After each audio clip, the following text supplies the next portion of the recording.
अभिषेक, क्या हाल है? Good morning. सब ठीक हैं? चलो, कोरोना फैला हुआ है चारों तरफ, अपना ध्यान रखो, अपना और अपने परिजनों का विशेष ध्यान रखो, ज़्यादा एक्सपोज होने से बचो और कोशिश करो कि ज़्यादा लोगों से मिलो। मुझे पता है आप योगा कराते तो आप इंटेलिजेंस ज़्यादा। वैसे तो योगा भी प्रकृति पे आधारित है और प्रकृति हमारे को बहुत सारे गुणों से नवाजा है प्रकृति ने हमारे को, पर हम उससे सीखते नहीं हैं। जैसे चांद को ही लो, 15 दिन घटता है, 15 दिन बढ़ता है। कभी आपने देखा है कि बढ़ता ही चला गया फिर घटना बंद कर दिया? सूरज को देखो, हमेशा पूरब से निकलना है, पश्चिम पे चले जाना है। डिसिप्लिन देखो, बादल आ जाए, हमें दिखे ना दिखे, वो अपनी ड्यूटी प्रॉपर कर रहे हैं। हम लोग डिसिप्लिन नहीं है लाइफ में। हम लोगों ने अपने आप को, अपने शरीर को देखो, छोटा बच्चा आपने देखा होगा, छोटा बच्चा जब पैदा होता है तो उसको कितना ही आप मोड़ दो, उसकी कमर से मोड़ दो, पैर अंगूठा चूस लेता है अपना, पेट उसका देखो कितना नरम होता है, उंगली लगाओ कितना सॉफ्ट होता है। और धीरे धीरे हम अपनी बैड हैबिट्स की वजह से, भगवान ने तो हमें बना के भेजा, धीरे धीरे अपनी बैड हैबिट्स की वजह से हम उसको नेचर के विपरीत जाके, विपरीत चीज़ें खा के, विपरीत व्यवहार करके हम अपने शरीर को कैसा बना लेते हैं कि मेरी कमर मुड़ गई, मेरा घुटना मुड़ गया। तो हमें उस बच्चे से भी सीखना चाहिए। क्यों? वो नेचुरल है, बिल्कुल नेचुरल है वो, बिल्कुल। हमें धीरे धीरे अपने शरीर को हम खराब कर लेते हैं। ऐसे ही आप देखो, पेड़ है, पेड़ की जड़ पे पानी दोगे आप, उससे सीखना चाहिए हमें कैसे कैसे देने की सामर्थ्य है पेड़ के अंदर। जड़ में पानी देते हैं, आखिरी पेड़ के लास्ट ऊपर पत्ते तक पानी पहुंचता है। पानी दो, पेड़ के पत्ते सूखे, पानी दो, 3 दिन बाद पता चलेगा ऊपर वाला पत्ता बिल्कुल हरा हो गया है। तो देने की हमने एक ना होर्डिंग वाली भी पद्धति अपना ली, सब कुछ अपने पास रख लो, सब कुछ अपने पास रख लो। देने की हमारे पेट से ही सीखो। पेट में जाता सब कुछ, खाना डालते हैं हम, पेट में जाता है। जब पेट में जाता है तो एक नाखून तक भी, नाखून को क्या चाहिए, हेयर को कौन सा विटामिन चाहिए, स्किन को कौन सा विटामिन चाहिए, लीवर को क्या चाहिए, किडनी को, सब कुछ छांट पेट नहीं रखता अपने पास कुछ भी। जो बच जाता हो एग्जिट हो जाता है। अगर पेट मानव की तरह व्यवहार करने लग जाए तो पेट सब कुछ अपने पास रख लेगा, बाकी सब अंग सूख जाएंगे।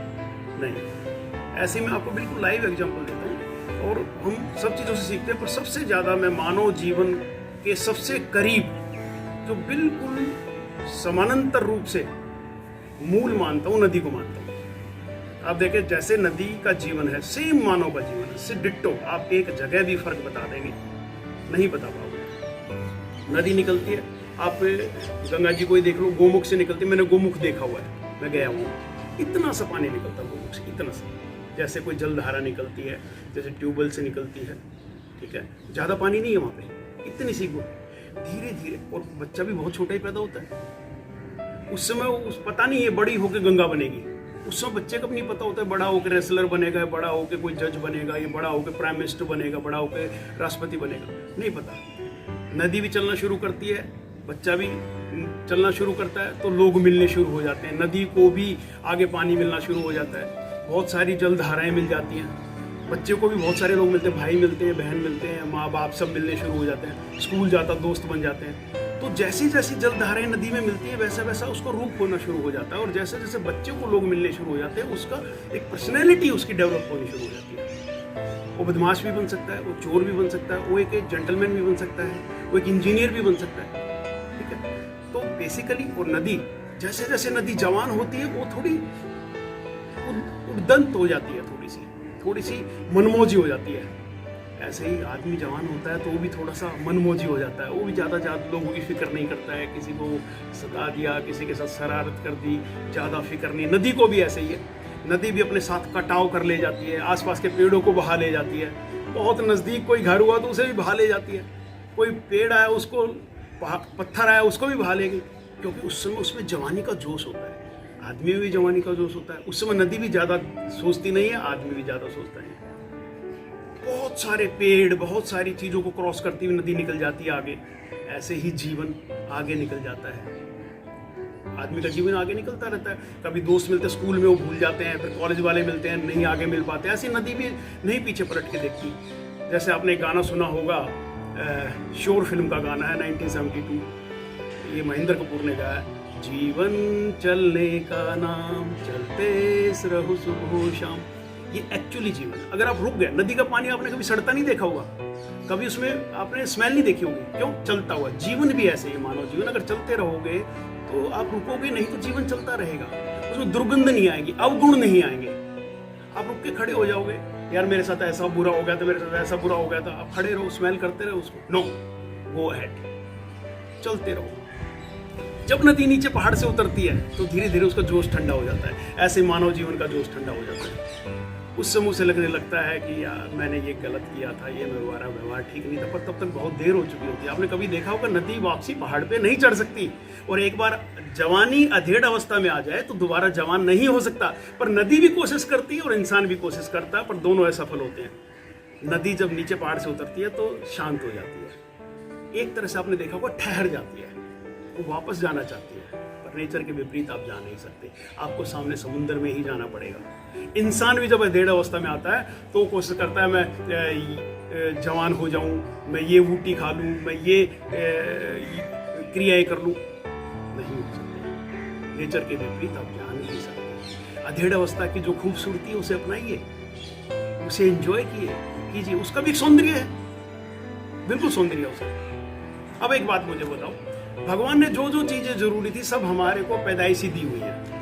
अगर 6 ऐप अगर जरूरी होते तो भगवान बना के भेजते हमारे को, नहीं जरूरी। और आपने देखा पूरी उम्र किसी के 6 ऐप रहे होंगे, किसी के 2 साल, किसी के 4 साल, किसी के 5 साल। स्वस्थ शरीर हमेशा रह सकता है। तो चलो नदी पे हम थे, नदी जब जाती है समुद्र को देख के ठिठक जाती है। आप कभी देखो जो समुद्र से नदी मिलती है उस समय पता नहीं चलता कि आगे जा रही है कि पीछे जा रही है। नदी डर जाती है कि मेरा अस्तित्व खत्म हो जाएगा, मेरा एग्जिस्टेंस नहीं रहेगा, मैं समुद्र में ना मिलूँ, मेरी डेथ हो जाएगी। इंसान भी जब अपने जाता है अंतिम पड़ाव की तरफ तो वो डर जाता है, ठिठक जाता है, वो डरता है मेरा एग्जिस्टेंस खत्म हो जाएगा, मैं अपने बच्चों से बिछुड़ जाऊंगा, अपनी पत्नी से बिछुड़ जाऊंगा, अपने पति से बिछुड़ जाऊंगा।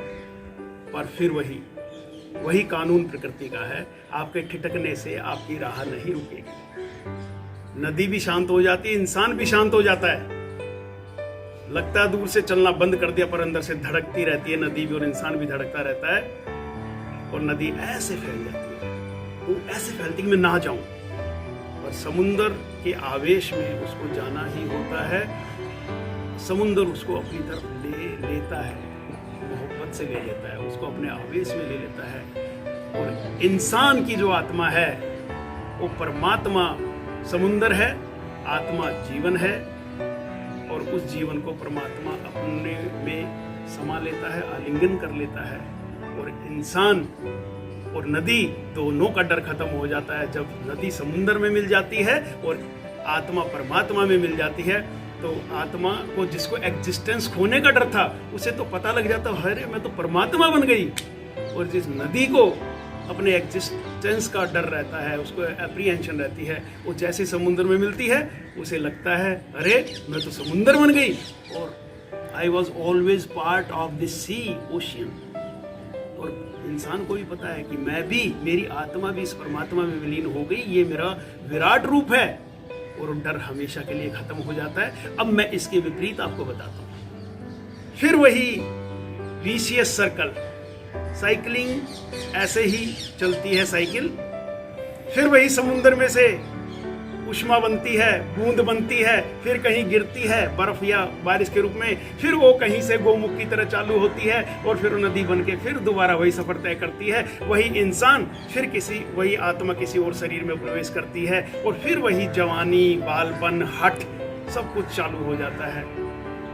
और दोनों के साथ एक बड़ी सुंदर स्थिति है कि दोनों को नहीं पता कि इस रास्ते पे हम पहले भी आए हुए हैं। उस नदी को नहीं पता कि यहाँ पहले पेड़ था, मैं आई हुई हूँ यहाँ पे, मैंने इस पेड़ को उखाड़ा था, या इस जमीन को काटा हुआ मैंने और यहाँ से होके गई हुई हूँ। और इंसान को भी नहीं पता लगता कि मैं यहाँ पे पहले भी आया हूँ, मैंने पहले भी कर्म किया है यहाँ पे, अच्छे बुरे जो भी है। दोनों की बुद्धि, दोनों की मेमोरीज भगवान वहीं रख लेते हैं। और नदी सोचती मैं पहली दफा आई हूँ, इठलाती हुई चलो, इंसान भी सोचता है मैं पहली दफा आया हूँ, इठलाता हुआ चलो। पर इंसान भी और नदी भी दो काम करते हैं और करना चाहिए। इंसान कभी कभी नहीं करता, नदी हमेशा करती है। नदी जहां से गुजरती है सैकड़ों किलोमीटर तक उस जमीन को नमी देती चली जाती है। इंसान का भी स्वरूप ऐसा ही होना चाहिए कि उसका लाभ, उसके कर्मों का फल, अच्छे कर्मों का फल, उसकी एग्जिस्टेंस। अच्छे आपने देखा सज्जन लोगों के सिर्फ होने से ही बहुत चीजें लोगों को लाभ हो जाता है। जैसे नदी निकल रही है इस रास्ते से, पर उसके 100 किलोमीटर इधर 100 किलोमीटर इधर फसल देखते ही बनती है। लोगों का भला होता है, उनको पानी मिलता है, उनको फल मिलता है, उनको सब्जी मिलती है, उनको अन्न मिलता है, उनका जीवन यापन चलता है। आपने देखा वो जितनी सभ्यताएं बसी हैं पहले, हड़प्पा से लेके मोह, जितनी भी हैं सभी आपकी नदियों के किनारे बसी थी, क्योंकि नदी जीवन है। मानव जीवन के समकक्ष रखा गया है इसको, पर हम उससे सीखते हैं। ऐसे ही इंसान को भी अपने आसपास चाहते ना चाहते हुए भी अगर उसके कर्म अच्छे हैं तो दूर तक फैलेंगे, उसकी खुशबू दूर तक फैलेगी, उसका फल दूर तक फैलेगा। नदियों का स्वरूप हमेशा से बड़ा इम्पोर्टेंट रहा है, उनका एग्जिस्टेंस बड़ा ही। आप देखेंगे नेहरू खानदान है, सुना होगा आपने, ये थोड़ा सा अलग है पर बता देता हूँ। नेहरू कोई सरनेम नहीं है। जो नेहरू, जवाहरलाल नेहरू जी थे, वो सरनेम नहीं है नेहरू, उनका सरनेम है कौल। वो नहर के किनारे जम्मू कश्मीर में रहते थे, उनका खानदान नहर के किनारे रहता था। नहर के किनारे रहने वाले लोगों को रिच समझा जाता था, नहरी लोग हैं। तो नहर के किनारे से ये आए थे, इसलिए इनको नेहरू कहते थे, अदरवाइज इनका सरनेम कौल है। तो नहर, नदी, पानी, इनका विशेष महत्व रहा है। पर अब हम शहरों में आ गए हैं, दूर भाग रहे हैं। मैंने पीछे किसी को कहा कि आप नदी किनारे जाके क्यों नहीं बैठते, पिछले उसमें बोला था, तो नदी किनारे जाके बैठो, आपको बड़ा अच्छा लगेगा। कहते जी नदी है कहाँ? अरे भाई आपकी छत पे जाके बैठो, सितारे तो दिखेंगे, तारे तो दिखेंगे, चांद तो दिखेगा। आप एक शीतलता महसूस करोगे अपने मन में, अपनी आत्मा में। आपके अंदर एक ऐसा स्वरूप विकसित होगा, आपको खुद लगेगा कि मैं I am close to the nature. अब नदी नहीं तो तारे देखो, सितारे देखो, छोटी सी झील है, झील के पास जाके बैठो, पार्क में पानी भरा हुआ है उसको देखो, तितलियां देखो, सब कुछ है। कहते जी तारे दिखते नहीं, मैं गारंटी से देता हूं आप रोज जाओ 7 दिन आपको तारे दिखेंगे, कम दिखेंगे और दिखेंगे आपको। पर हमारे मन में ही नहीं है तो हम बहाने ढूंढते हैं कि अब ये नहीं रहा, वो नहीं रहा, सब कुछ पहले जैसा है, हम पहले जैसे नहीं रहे। सीखो नेचर से, नदी से सीखो।